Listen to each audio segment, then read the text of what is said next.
Okay, hordoftoota keenyaa jechi sadaffaa fi dhumaa kutaa keenya 17ffaa kana keessatti ilaallu jecha tuu jettuu fi oo lama qabdudha.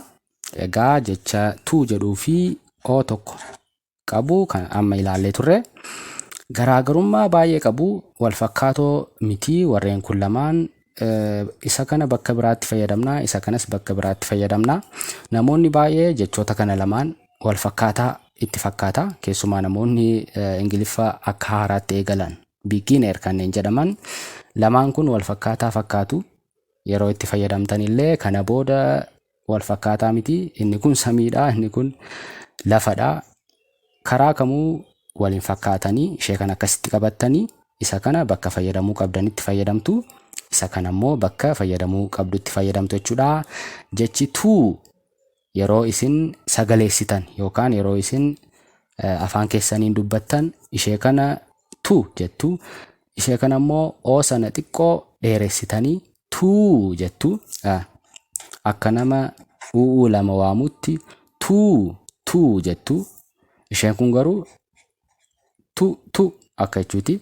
Isheen kun uunsheenii dheeratti tuu jettanii sagaleessitu.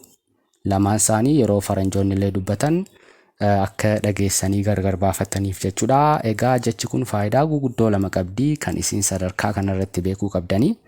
Isheen tokkoffaa maal kan jettudha? Baay'ee jechuudhaaf.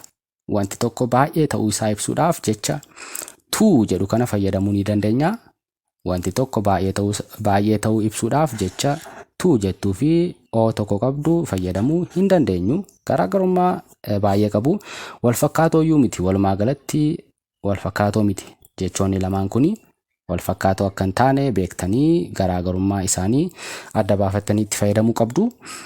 Egaa baay'ee jechuudhaaf jecha tuu jettu kana fayyadamna. Fakkeenyaaf this book is too big. Tuu jenna malee tuu hin jennu akka ishee kana.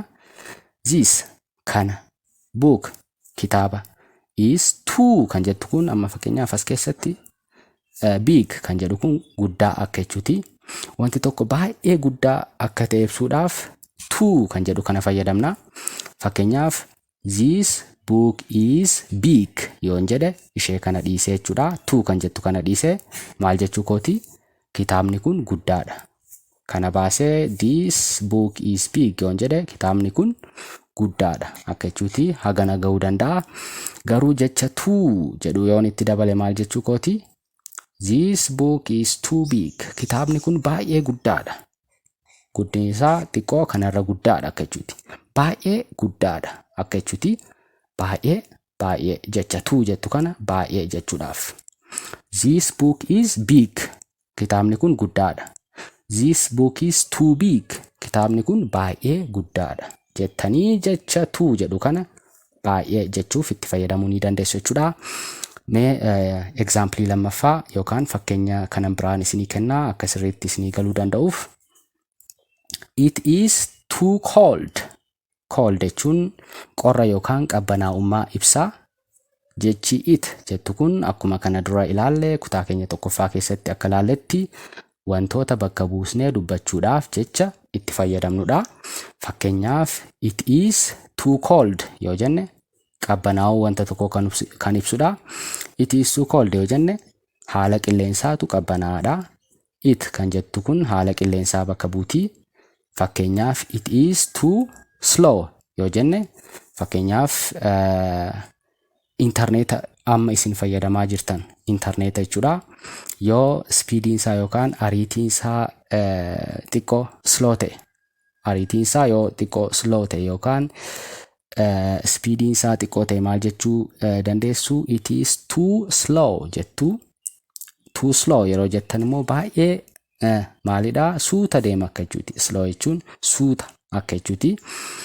Kanaaf it is too slow yoo jettan interneeta ta'uu ni danda'a. Waan bakka buustan it jechuun wanta tokko bakka buutii. It is too slow yoo jettan interneeta ta'uu danda'a. Internetni baay'ee suuta deema yookaan slow akka jechuuti. It is too long jechuu ni dandeessu. Fakkeenyaaf hiriyaa keessa waliin karaa deemaa jirtu haa jennu. Karaan kun baay'ee dheeraadha yoo jechuu barbaaddan It is too long jechuu ni dandeessu. Jechi it jettu kun amma karaa ibsiti, karaa isin irra deemaa jirtan. Otoo wanta sana hin waamin jecha it jettu kana bakka buustanii fayyadamuu akka dandeessan kutaa tokkoffaa keessatti ilaallee turre. Egaa jechi too jettu kun wanti sun baay'ee akka ta'e ibsuufidha.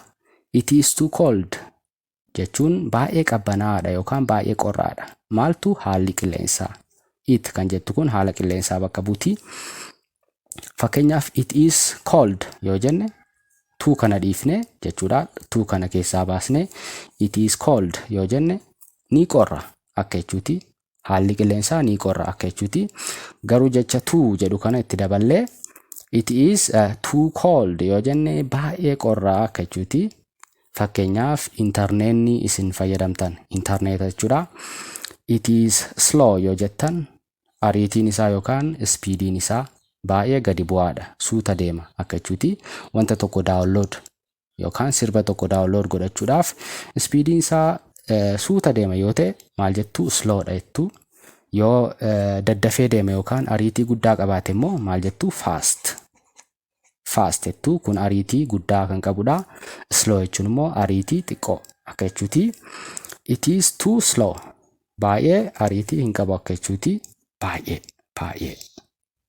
Too baay'ee. It is too long. Fakkeenyaaf hiriyyaan keessan it is long yoo jedhe karaa tokko argee it is long yoo jedhe dheeraadha akka jechuu qofaatti hiikamaa. Akka jechuutti hiikamaa. Garuu it is too jedhee long yoo jedhe baay'ee dheeraadha. Maaltu karaan isin irra deemaa jirtan akka jechuuti. Kanaaf jecha too jettu kana baay'ee jennee itti fayyadamuu ni dandeenya jechuudha. Faayidaa lammaffaas ni qabdi. Jechi too jettu kuni kan isin sadarkaa kanarratti beekuu qabdanii. Innis maal jechuudha? Anis jechuudhaaf.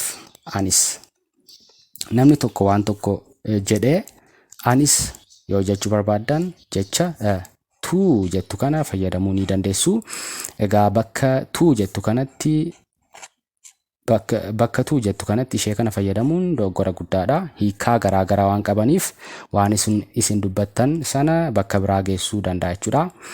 Fakkeenyaaf namni tokko I love you sin jaaladha yoo isiniin jedhe I love you too jechuu ni dandeessu. Sun immoo maalitti hiikamaa? Anis sin jaaladha akka jechuutti hiikamaa. Too kan jettu kun maalitti hiikamte? Anis yeroo jechuu barbaaddan too kan jedhu kana fayyadamuu ni dandeessu jechuudha. Me too jechuu ni dandeessu. Me too jechuun immoo anis akka jechuuti. Walumaa galatti namni tokko wanta tokko jedhee anis yoo jechuu barbaaddan me too jechuu ni dandeessu. Egaa ishee kana fayyadamuu hin qabdanii. Ishee o tokko qabdu, ishee o lama fayyadamtu. Maal jechuuf? Anis jechuudhaaf jechuudha. Fakkeenyaaf hiriyyaan keessan tokko dhufee I am happy ani gammadeera yookaan ani gammadaadha yoo isiniin jedhe isin immoo I am happy too yoo jettan anis gammadeera akka jechuuti. Jecha too jedhu kana yoo itti dabaltan anis akka jechuutti hiikama jechuudha. Hojii tokko hiriyaa keessan tokko wajjin hojjettanii yookaan nama tokko wajjin hojjettanii I am tired yoo isiniin jedhe tired jechuun dadhabuudha. Hojii tokko hojjechaa ooltanii I am tired yoo isiniin jedhe namni tokko an akka jechuuti. Ani dadhabeera yoo isiniin jedhe isin immoo anis dadhabeera yoo jechuu barbaaddan I am tired jettanii jecha too jedhu kana itti dabaluu ni dandeessu jechuudha. Ishuma kana itti dabaltanii anis akka jechuutti waan hiikamuuf ishee kana fayyadamuu ni dandeessu jechuudha. Anis jechuuf walumaa galatti me too jechuu ni dandeessu. Yeroo salphistanii dubbachuu barbaadanii waan namni sun jedhe irra deebitanii yoo dubbachuu dhiisuu barbaaddan fakkeenyaaf I love you yoo isiniin jedhe namni tokko sin jaaladha yoo isiniin jedhe I love you too jechuu ni dandeessu. Anis sin jaaladha jechuu dandeessu. Karaa salphaa immoo me too qofa jechuu ni dandeessu. Anis akka jechuuti. Anis sin jaaladhaa fi anis akka jechuuti jechuudha. I am happy ani gammadeera yoo isiniin jedhe namni tokko me too qofa jechuu ni dandeessu. Sun immoo maal jechuudha? Anis akka jechuuti. Yookaan waan namni sun jedhe irra deebitanii jettanii jecha dabalataa tu jedhoo jettan anis akka jechuudha. I am tired. Ani dadhabeera. Waan namni sun jedhe immoo irra deebitanii I am tired jettanii jecha tu jedhoo itti dabaltan anis dadhabeera akka jechuudha. Kanaaf jecha tu jettu kana anis akka jechuuf itti fayyadamnu asitti qabattanii itti fayyadamuu qabdu jechuudha. Faayidaa lamallee akka qabdu ilaallee jirra. Baay'ee jechuudhaa fi anis akka ta'e ishee kana hubattanii jechoota kana itti fayyadamaa.